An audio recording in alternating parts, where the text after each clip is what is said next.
Mesdames, Messieurs, bonjour. Tout un plaisir de vous retrouver sur votre émission 100% Bénin. Conférence publique des structures de base de la RB dans le littoral en soutien à Liali Soglo, dont l'exclusion à la tête du parti a été prononcée par les membres du bureau politique. Meeting politique des militants à la base au niveau de la 6e circonscription électorale en soutien de leur côté aux frondeurs. La bataille pour l'unicité au sein du parti prôné par certaines voix paraît bien illusoire. Autour des frondeurs, un camp semble clairement se dessiner et un autre autour du prétendu président destitué, Liali Soglo. Le tout dans un simulacre de main tendue agitée du parti d'autres. Quoique mince, la lueur d'espoir entretenue pour une certaine rencontre autour d'une table de négociation se serait davantage amenuisée après la très attendue sortie médiatique de la présidente fondatrice du parti, Rosine Vieira Soglo.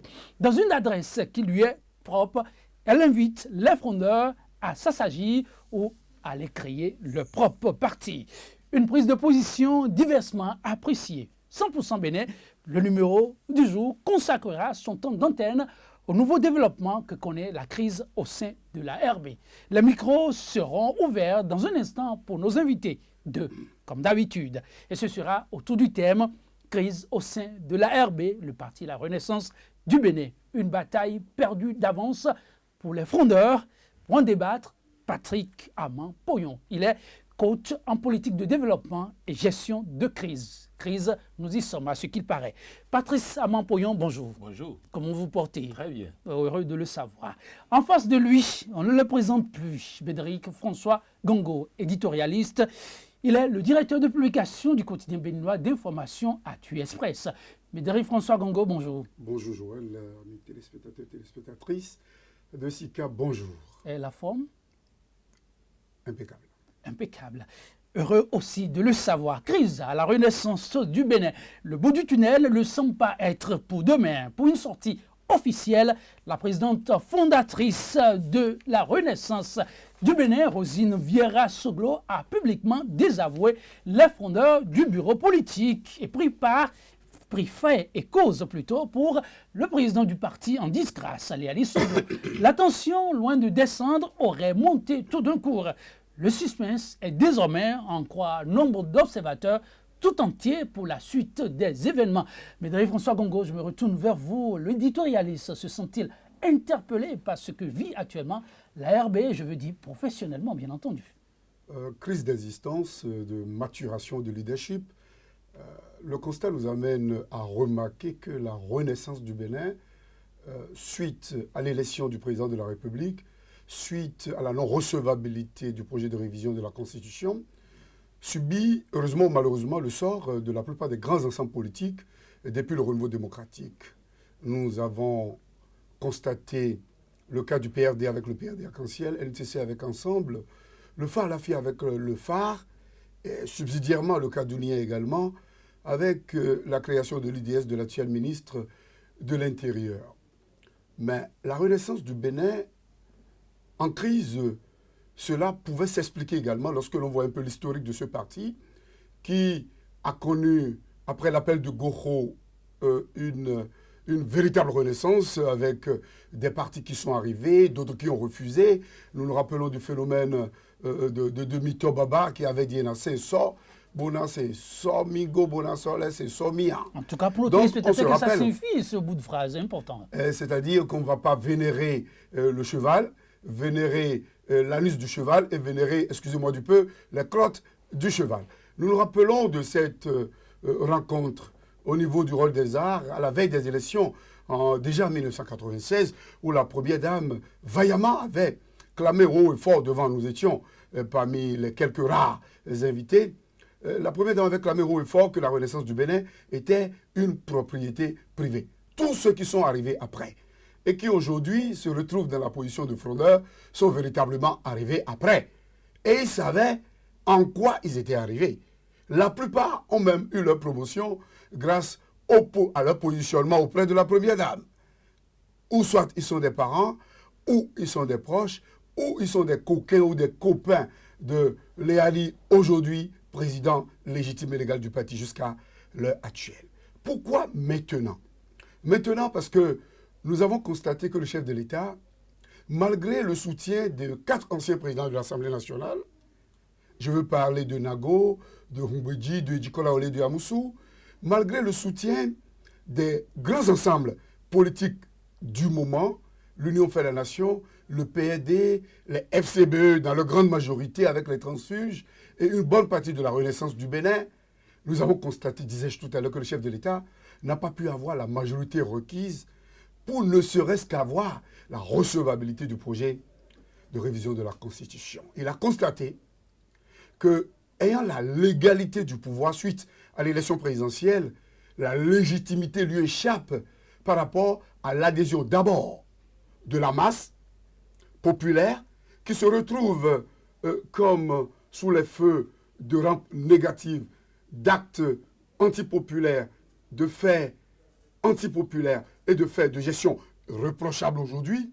Nous avons constaté que le bas peuple ne donne pas sa caution au président de la République. Il perd donc la légitimité au niveau du bas peuple. Cette légitimité, il pourrait l'avoir au niveau des élus. Cette légitimité ne pourrait être constatée que autour de la cristallisation que nous avons, autour de l'aboutissement, hein, des cristallisations que nous avons eues autour de ce projet de révision de la Constitution. Je le rappelle, durant 1 an, nous n'avons assisté qu'à cela. On ne nous a parlé que de révision de la Constitution. C'était tout comme si le chef de l'État ne réussissait pas la révision, ou tout au moins la recevabilité du projet de révision, ça aurait été pour lui un échec. Et bien sûr, avec la crise. Et bien sûr, j'en viens. Et bien sûr, ce fut d'un échec cuisant. Donc pour lui, il faut de nouvelles options politiques. Et c'est en cela qu'il a opté pour l'implosion des partis politiques. Donc dites-vous là. L'implosion, je dis bien. L'implosion des partis politiques. Et nous nous rappelons du discours du ministre de la Justice suite au refus de recevabilité de la révision de la Constitution. Il a dit, eh bien, si nous devons faire la politique avec la ruse, nous la ferons. Si nous devons faire la politique avec, et là, je vous fais grâce des mots qui ont suivi, c'est-à-dire que le chef de l'État aujourd'hui, malgré qu'il pensait, étant le téléguideur ou la télécommande, malgré qu'il pensait connaître la classe politique, maîtriser le microcosme politique et pouvant être en mesure d'avoir la majorité politique autour de ces projets, il a compris qu'il ne pouvait plus. Donc, il a opté pour l'implosion des FCBE. Il va également le faire au niveau de la Renaissance du Bénin. Il va le poursuivre au niveau du PRD éventuellement, selon nos informations, par rapport au positionnement en prélude à ce gouvernement qui est à venir. Donc, la Renaissance du Bénin subit les affres d'abord de la position de Léali Soglo par rapport au positionnement des maires lors des municipales. Je vous rappelle que le maire Atroko avait eu des problèmes avec le président statutaire qui voulait beaucoup plus du sieur à Domou. Je vous rappelle que le maire d'Abomey avait également eu les mêmes problèmes. On avait voulu proposer quelqu'un d'autre en ses lieux et places. Je vous rappelle que le maire de Caraï avait fait campagne sans un grand soutien du président du parti, et on nous rappelle également qu'il y avait eu quelques problèmes pour le paiement des factures de certains qui l'ont rejoint pour son élection au niveau de la mairie de Calavi. Ces faits déjà posaient les prémices d'une crise au sein du parti.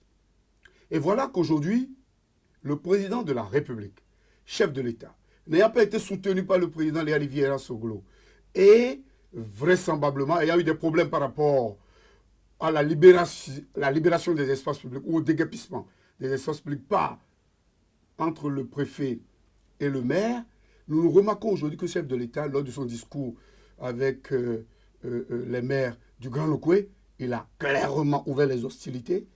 Et la suite, c'est que nous vivons aujourd'hui cette crise au niveau de la RBR, donc sur un boulevard où tout est permis, tout peut arriver, on croit. Médric François Gogo, oui, c'était pour recueillir déjà la réaction à vif de chaque invité. Nous retournons vers Patrick Amampognon, coach en développement politique et gestion de crise. Et quel est le regard du coach sur cette situation que beaucoup qualifient déjà d'une crise profonde que traverserait la RB? Déjà, il faut dire que j'ai écouté Médric avec beaucoup d'intérêt, mais c'est de bonne guerre que le président tente de déstabiliser les partis politiques.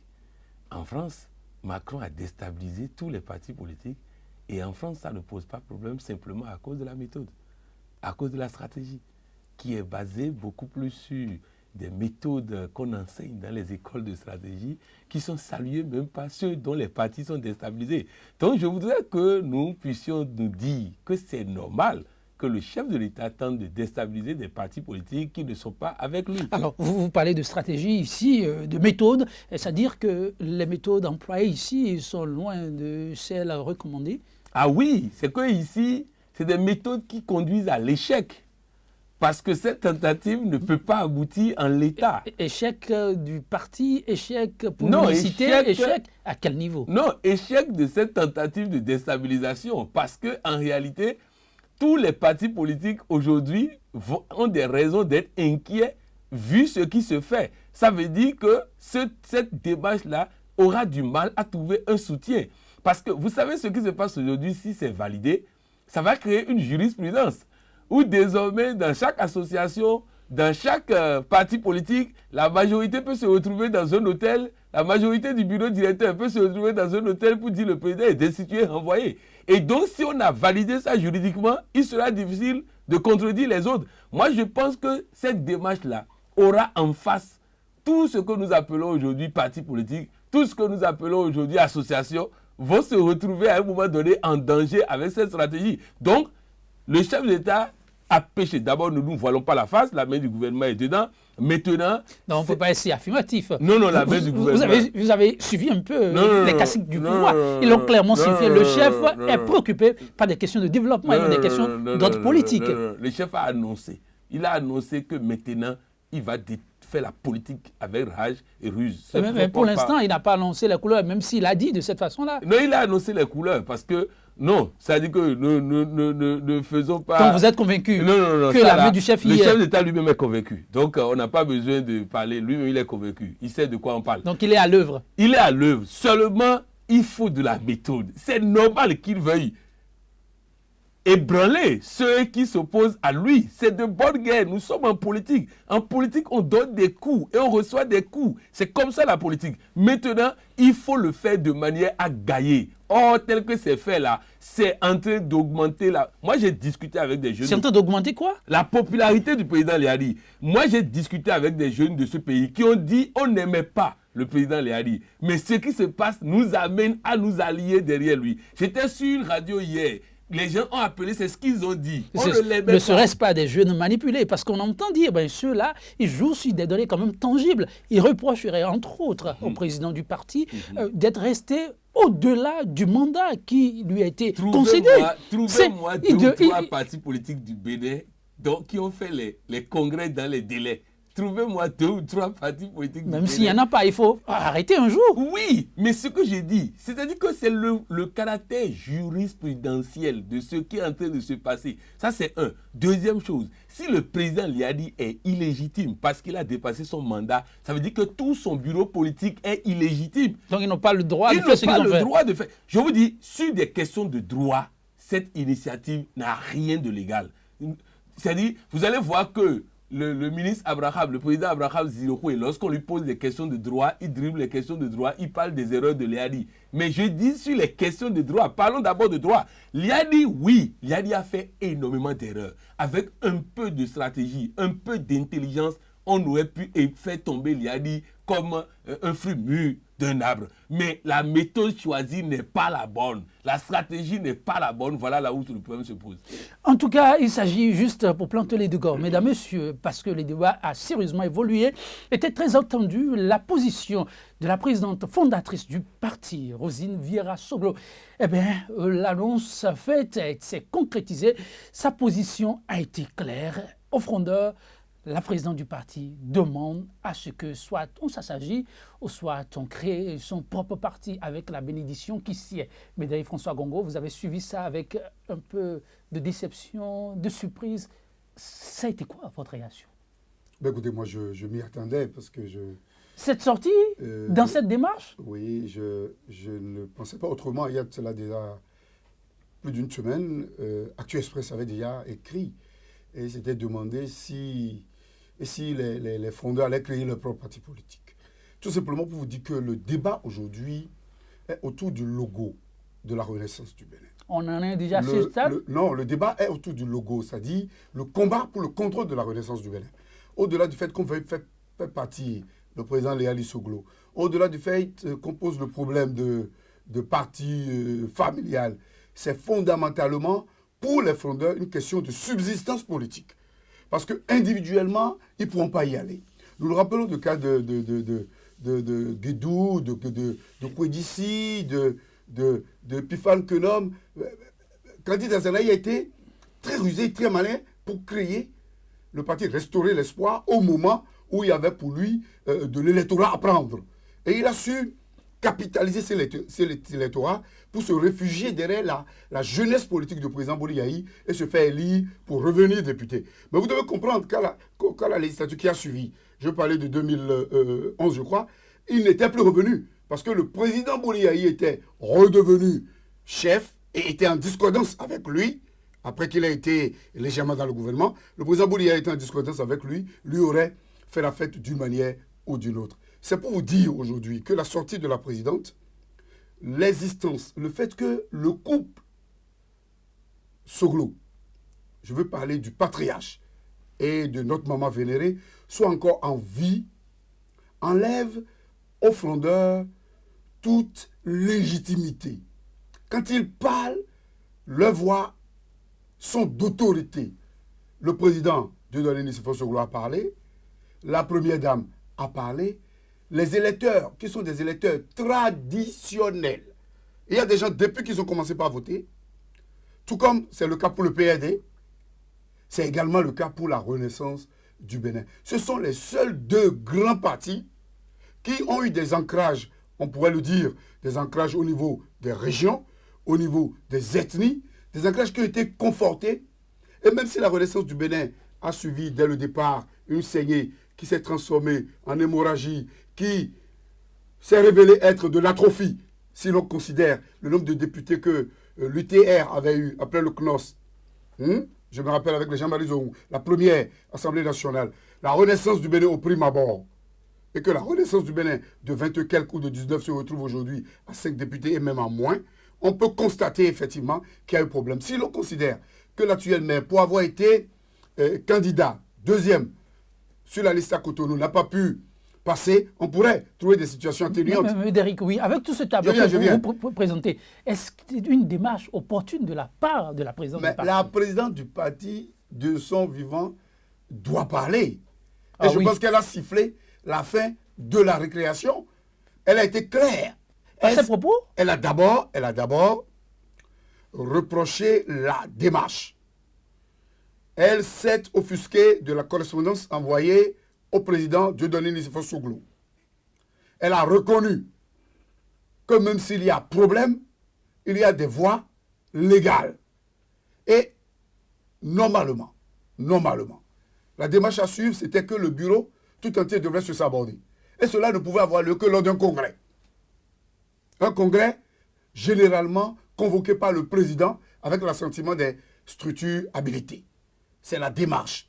Mais la manière dont les autres ont décidé de partir, les propos qu'ils ont eus, la communication faite pour eux par les journaux gouvernementaux, parce que c'est clair, les journaux existent et nous les connaissons. Quand on voit la suite dans la ligne éditoriale, où nous avons 15-20 journaux qui, encore aujourd'hui, s'en sont pris à Mme Rosine Vieira Soglo. Hier, on fait les éloges de députés à Concan. Avant-hier, avec des... etc. Je me dis, effectivement, le président Patrice Talon, malgré sa bonne volonté de bien faire à des moments donnés, par rapport au déguerpissement, certainement pour embellir la ville, pêche par manque de circonspection. Vous apportez de l'eau au moulin et du coach. Attendez bien, évidemment, manque de stratégie. On a comme l'impression qu'on se lève un matin, sans même se débabouer, pour donner des instructions. Cela peut être réalisable au niveau d'une société privée, dont on est détenteur des actions. Mais à la tête d'un État, où l'on doit considérer les faits sociaux, les paradigmes politiques, les paramètres politiques du moment et les conjectures, là je passe sous le contrôle du coach, politique, on ne peut pas agir sans commettre les spécialistes des questions en stratégie. En tout cas, oui. On ne peut pas le faire. Vous voyez, regardez par exemple au niveau de la révision de la Constitution. Que n'a-t-on pas dit? Mais il a fallu que quelques constitutionnalistes et des objecteurs de conscience se lèvent pour que, finalement, nous constations que l'opinion publique a été emballée. Sur la thématique, avec votre permission, on reviendra sur cette question qui revient aussi en force à la question de la révision de la Constitution. Il n'y a pas cette question sans la question que nous abordons. Ça, c'est sûr, oui. Coach Pognon, oui, par rapport à la démarche, avant de revenir vers Bédéric François Gongo, est-ce une démarche opportune? Bédéric François Gongo pense que la présidente a coupé la poire en deux, mais le débat n'est-il pas relancé par cette sortie, surtout le ton avec lequel la présidente a eu à aborder la question? D'abord, je voudrais dire que Roselyne Soglo fait partie des femmes politiques terribles dans ce pays. Qu'est-ce que ça signifie terrible? Terrible, c'est-à-dire que qui sait de quoi elle parle, qui ne sort pas, vous voyez, elle ne s'est pas précipitée pour faire une déclaration.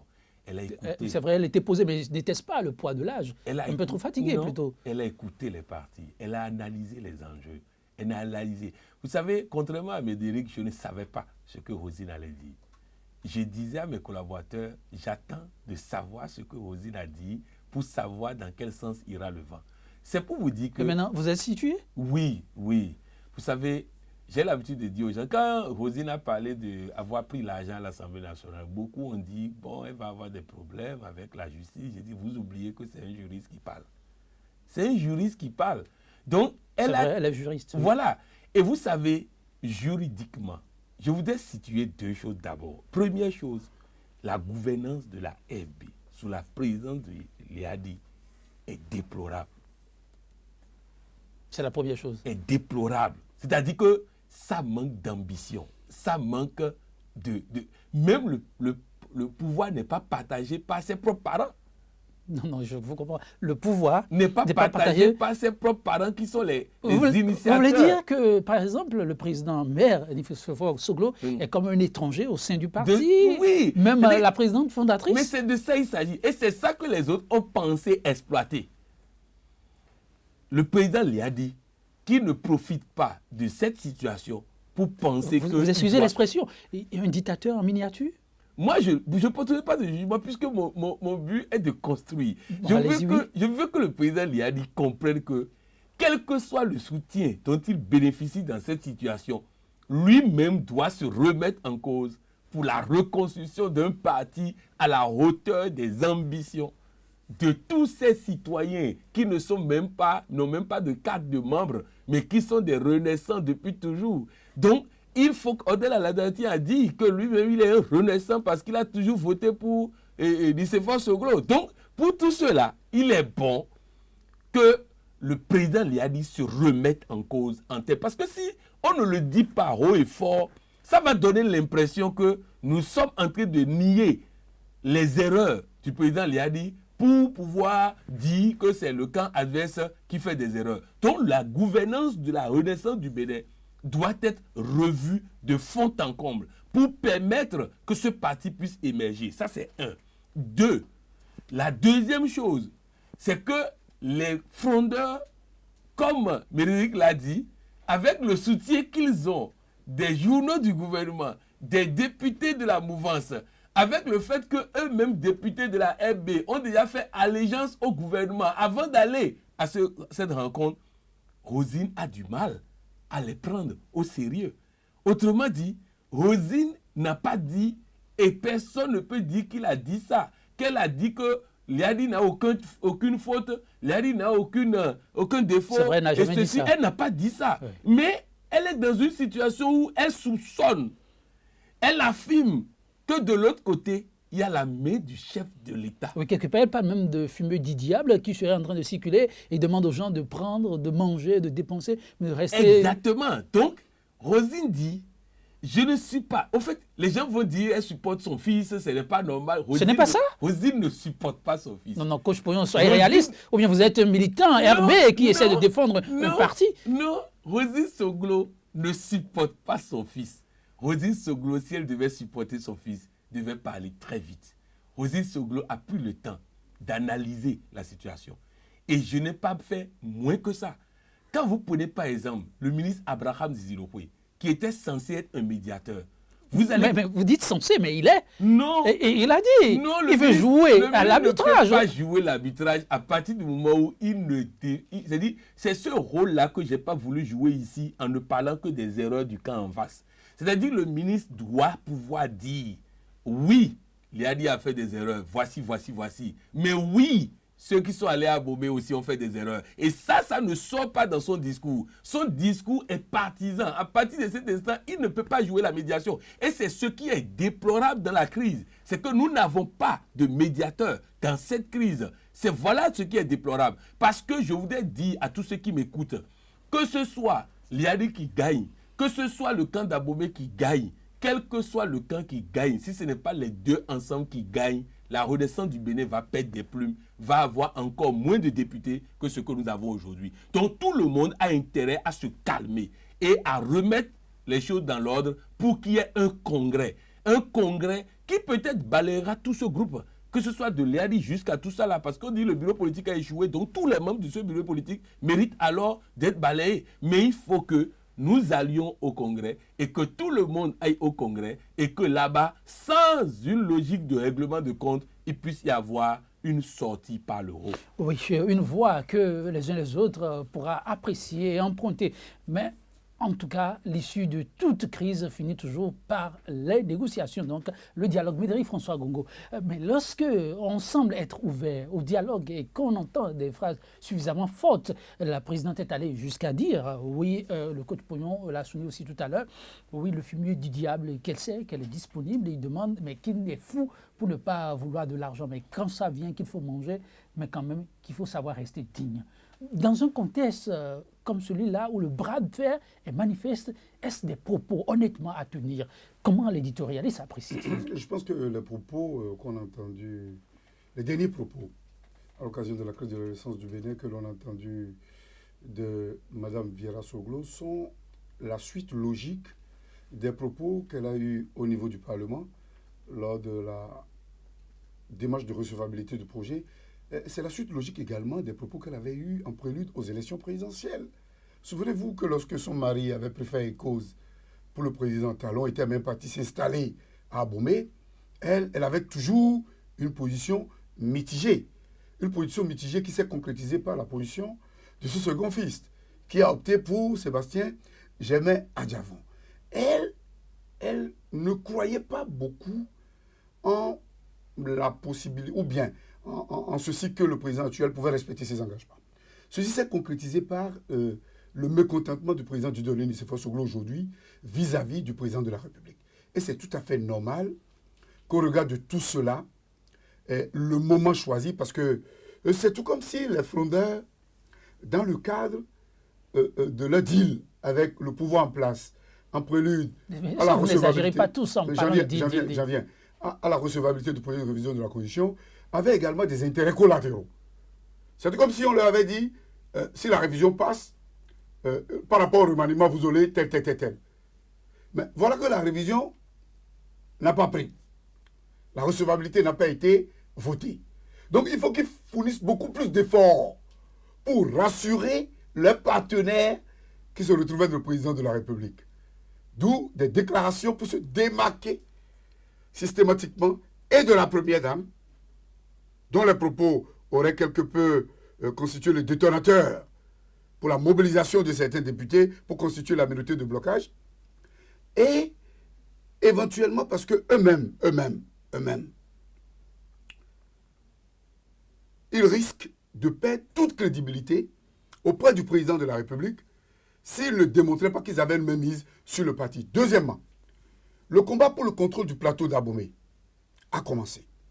Parce que vu l'impopularité aujourd'hui du chef de l'État au niveau des 15e et 16e circonscriptions électorales, le ministre de la Justice ordonne à la date tous ceux-là qui ont bénéficié de l'aura de candidat Zanaï pour se faire élire auront des problèmes. Donc, ils vont forcément vouloir jeter leur dévolu sur la 23e et la 24e, Abomey région, Zakotay région et subsidiairement la région Agoni. Donc, il faut qu'ils implosent la réalité politique là. C'est pour cela, vous allez voir, c'est les frondeurs en tête de liste, le maire d'Abomey, le maire de Boycon, le maire de Calavi. Le plateau d'Abomey, c'est de Savalou jusqu'à Kadiaou. En passant par Abomey, la région Agoni, Massi, Tofotori, Ouida, Toribosito, sans compter la région Aïzo, et Calavi jusqu'à Cotonou ici, je veux parler de Kadiaou, avec les grandes familles d'Abomey que nous avons. Le combat se retrouve à ce niveau. Et le chef de l'État lui-même il croit naturellement que ce sera son fief politique qu'il pouvait constituer. Donc, la crise aujourd'hui au sein de la Renaissance du Bénin ne doit pas être vue seulement comme une crise de problèmes que l'on a vis-à-vis de Léadi. Léadi n'a jamais géré le parti. Oh non, mais il faut d'abord, nous étions au niveau du GRAD, du groupe de réflexion et d'action pour le développement 92, de Gani Ousoglo. Certains du GRAD ont quitté le parti très tôt. Pour se mettre...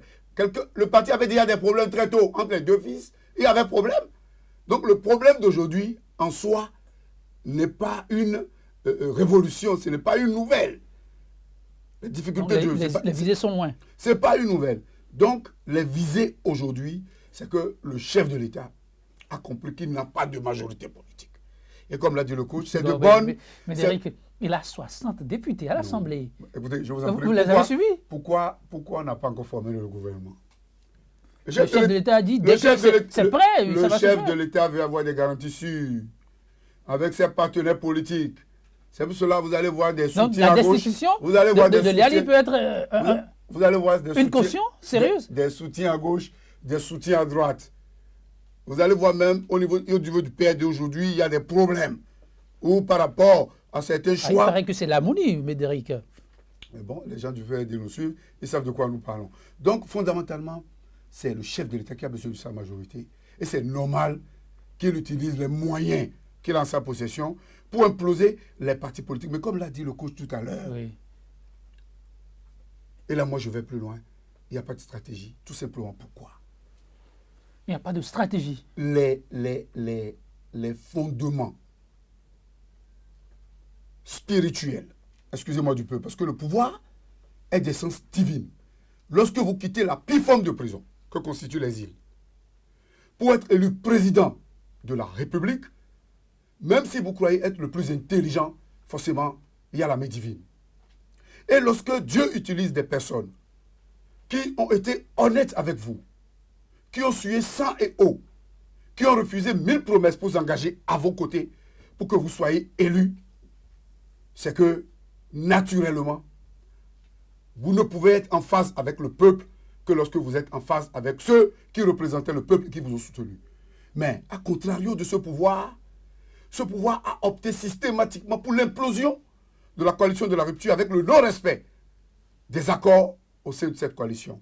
Suivez mon regard. Oui, mais... Et puis, je viens, oui. parce que les faits ne sont pas détachés. C'est pour vous dire que la cascade d'échecs que nous constatons aujourd'hui au niveau des décisions, au niveau des actions, au niveau des options du gouvernement, ne sont que les conséquences directes de l'inexistence de l'adhésion populaire, de la cohésion nationale. Y a-t-il échec dans les actions gouvernementales? Médéric, on abordera la question. Mais vous ne constatez pas, on abordera la question ne mange pas. De façon la précise. ne mange pas, il y a une pluie tout à l'heure difficilement. Vous n'avez pas l'air de quelqu'un qui ne mange pas. Non, peut-être qu'à un moment donné, nous avons eu le peu qu'il nous faut grâce à Dieu.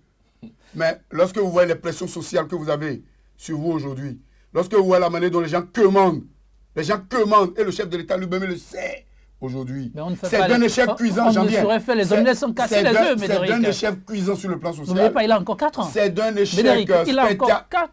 échec spectaculaire astronomique sur le plan politique.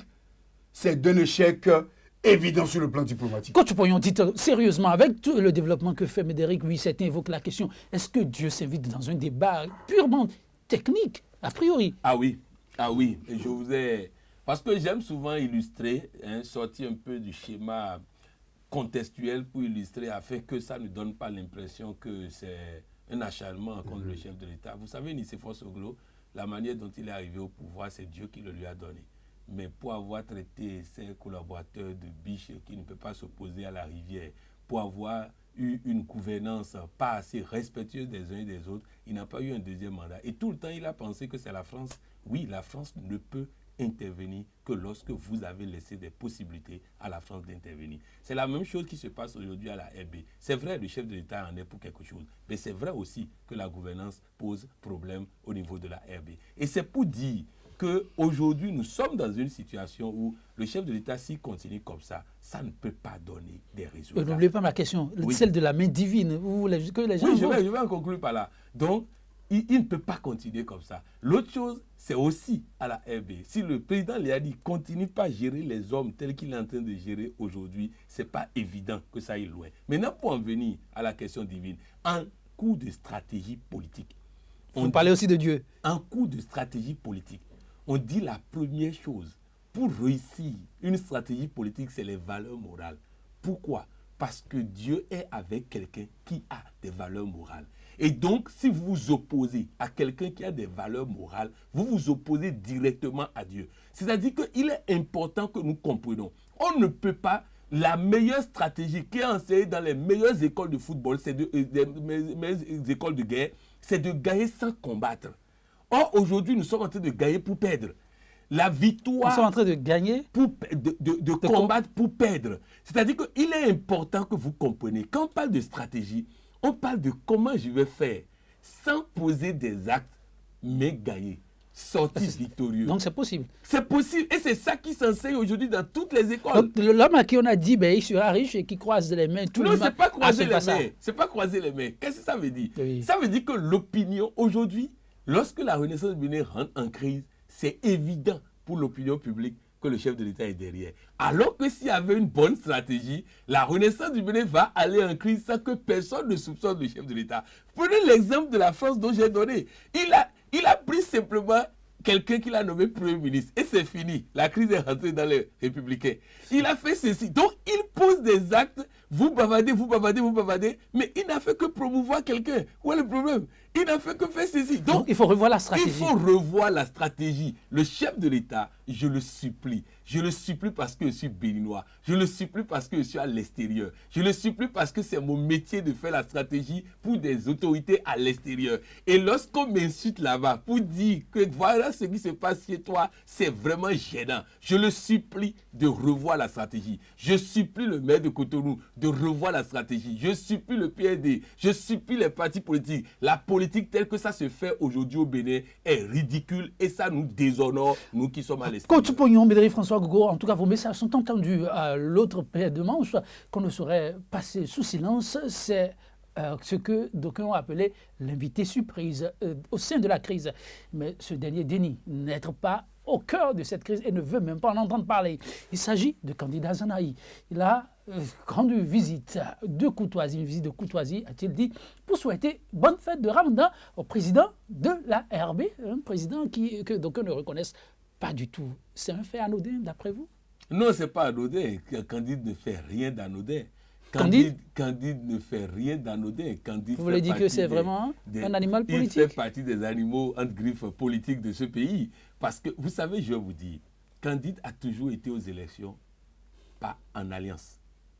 Il prépare déjà les élections? Il prépare déjà l'alliance. Donc ce n'est pas pour accompagner son compère pour la fête, la prière musulmane? Non, quelle prière? Il a dit lui-même, quel musulman, qu'est-ce que la politique a à voir avec le musulman? Il est déjà en train de préparer. Vous savez qu'il est déjà en froid avec l'Union fait la nation. Eux, ils étaient allés la dernière fois avec eux. Et vous savez l'alliance pourquoi? Parce qu'il sait que lorsqu'ils sont, c'est-à-dire sur des listes différentes, les voix sont dispersées. Donc en se mettant ensemble, les voix vont ensemble. Et il ne fait pas ces alliances au hasard. Actuellement, il sait qu'il y a un vent anti-chef de l'État à Cotonou. Donc, celui qui va se positionner dans l'anti-chef d'État risque d'avoir la majorité à Cotonou. Comme Liadi est en train de se positionner dans ce rôle, il ne veut pas lui laisser seul ce rôle de leader de l'anti-chef d'État à Cotonou. Il y a trop d'analyses déjà derrière. Donc, retenez une chose, Candidat Zanahi n'est pas un enfant de... Ce sont les propos du coach, l'éditorialiste va certainement vous démentir, oui, Bédéry François Gogo. Candidat Zanahi a été clair, c'était pour aller soutenir un ami d'hier, un frère 7, un président du parti. C'est vrai que la période pour d'aucuns gêne un peu. L'éditorialiste observe tout ceci comment? Non, c'est l'évolution normale des choses. Candidat Zanahi, d'abord, était en visite de courtoisie, comme il a dit, mais également, c'est une visite de portée hautement politique. Hautement, vous ajoutez? Hautement politique. À un moment où... Moi, je vous rappelle que Candidat Zanahi était à la création du parti. Mais tous ceux qui parlent aujourd'hui, ils ont rejoint le parti. Tous ceux qui parlent à la création du parti, avec les premiers travaux au Caral Logement, avec Yvette Gamonou et toute la clique, Candidat Zanahi était là. Il était déjà à la conférence nationale, en tant que le plus jeune. Donc c'est quelqu'un qui connaît bien la chose politique. Et s'il se rapproche du président Léali en ces moments-ci, officiellement c'est pour lui souhaiter bon carême, mais stratégiquement c'est un prélude à la recomposition politique dans la perspective des élections à venir. En face du chef de l'État, il y a trop d'ennemis. Lorsque vous avez contre vous... Trop d'ennemis. Il y a trop d'adversaires politiques, j'allais dire. Mais lorsque vous avez contre vous le président Yaïbouni, le président... Ils ont fumé le calme de la paix. Le président depuis Abidjan, Bédéric. Là, vous avez oublié. Le président Sébastien Djemé Adjavon. Vous semblez ne pas entendre là. Lorsque vous avez avec vous le président Léali Soglou, lorsque vous avez avec vous, on peut le dire, il est jeune, mais dans les collines, il a pu obtenir les 6 députés. Vous parlez du ministre de l'Argentine, l'ancien. De l'Argentine, c'est l'ancien Kobi Kouché. C'est tout comme si vous transformez leur prison en un tremplin. Et lorsque la prison n'est pas unique, comme le disent généralement les penseurs les plus avertis, elle devient un tremplin. Tout cela contre le chef de l'État. Dans cet amateurisme où rien n'est préparé, où avec les 12 décisions rapportées par la Cour constitutionnelle, on est au regret de constater que les meilleurs, disaient, ne sont pas les bons conseillers autour du chef de l'État. C'est-à-dire ? C'est-à-dire c'est un échec cuisant sur le plan juridique avec la pléiade de hauts dignitaires juridiques que nous avons autour de lui. Si l'on constate tout cela, moi je me demande si le Bénin est véritablement gouverné. Je me demande si ce n'est pas une entreprise qu'on appelle Bénin et dont le chef se retrouve être l'ancien homme d'affaires président Patrice Talon. Je me le demande d'autant plus que tous les voyages du chef de l'État, on ne voit jamais ce que ça nous rapporte. Je ne vais pas entrer dans cette allégorie il y a des beaucoup de 50 tonnes de dates. Ce n'est pas inutile. On ne voit pas. Vous l'avez monnayé ? Encore que nous qui grandissons, sans être musulmans, ne prenons pas les produits trop sucrés. Donc ce que je veux dire, pour être plus sérieux, c'est qu'aujourd'hui, candidat Zanaï chez Léali Soglo, les frondeurs doivent savoir qu'ils n'ont rien à gagner à Cotonou et région. Quand je parle de Cotonou et région, je parle d'au moins 1 million de population, Cotonou et Caravi. Mais François Gogon, on me fait signe de l'autre côté. Si vous devez conclure, Zanaï, il y a beaucoup à dire. Ne vous en faites pas, ce plateau est le vôtre. Revenez quand cela vous dit. Très rapidement, quelle est votre conclusion sur le sujet? Le chef de l'État, sur le plan de la normocommunication qui est devenue la réalo-communication, le chef de l'État, dans sa démarche de mettre de côté les grands penseurs au niveau du droit constitutionnel, le chef de l'État, dans sa démarche d'imposer les partis politiques avec les SCBE, en tenant par leur nombril ou par leur couille, excusez-moi du peu, ceux qui ont des choses à se reprocher, le chef de l'État vient encore une fois de nous donner la preuve de ce qui n'est pas bien entouré politiquement. Il faut qu'il nous rassure de ce que, pour avoir réussi dans le milieu des affaires, il peut transposer ses intelligences, sa ruse et sa malice selon certains, pour montrer que le Bénin peut vivre mieux. Merci, Médéric François Ngogo, coach Pognon, et ce sera aussi votre conclusion. Je voudrais dire simplement que la méthode de Donald Trump ne marche pas aux États-Unis d'Amérique et que ça ne pourra pas marcher davantage au Bénin. La méthode Macron est en train de marcher en France et pourra marcher ici.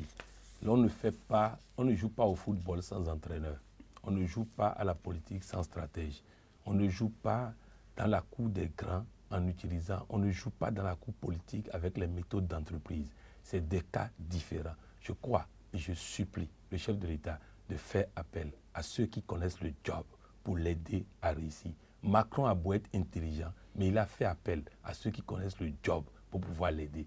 Je voudrais dire à l'attention du maire de Cotonou, je sais qu'il a le soutien de sa maman, de son père, qui vont l'aider à sortir de cette crise. Mais il ne faut pas sortir de cette crise pour honnir après ses parents, ses géniteurs. Il faut sortir de ces crises par le haut. Il faut tendre la main même à ceux-là. Coach Pognon, merci. Médéric François Gongo, merci. La parole est à la main tendue, la vraie. Mesdames, Messieurs, 100% Bénin, le numéro du jour, nous la concluons de cette façon, mais avec cette pensée de notre Patrick Lagadec.